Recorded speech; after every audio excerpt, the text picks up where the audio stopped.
خبر شامل کرتے ہیں جنگ سے ہمارے سی1 نیوز کے ڈسٹرکٹ بیورو چیف شیخ عرفان حیدر سے۔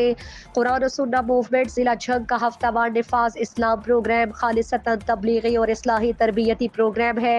اس پروگرام کو جنگ کے مختلف مساجد میں فی سبیل اللہ منعقد کیا جاتا ہے۔ عرصہ 12 سال سے مسلسل جاری ہے۔ پروگرام میں ملک بھر سے مبلغین کرام شیخ الحدیث تشریف لاتے ہیں۔ گزشتہ روز چوکی روڑا والی ٹوبہ روڈ جنگ صدر کی جامع مسجد اہل حدیث میں منعقد ہوا۔ مولانا بدر نصیر سلفی چیئرمین قرآن و سنہ موومنٹ ضلع جنگ اور مولانا قاری سمیع اللہ ساجد آف لاہور نے شرکت کی۔ پروگرام میں مقامی علماء کرام اور علاقے بھر سے لوگوں نے کثیر تعداد میں شرکت کی۔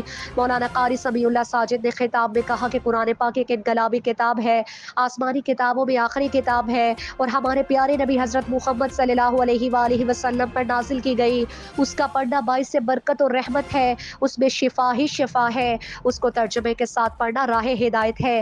قاری سمیع اللہ ساجد نے مزید بیان میں کہا کہ قرآن پاک میں ایک سورت ایسی ہے جس کو سورہ اخلاص کہتے ہیں، اس کو جو 3 مرتبہ پڑھ لے اللہ کریم اس کو قرآن پاک کی مکمل تلاوت کا ثواب عطا کرتے ہیں۔ پروگرام میں ملک عزیز کے لیے خصوصی دعا کی گئی۔ پروگرام کی نگرانی غلام شبیر مرالی نے کی۔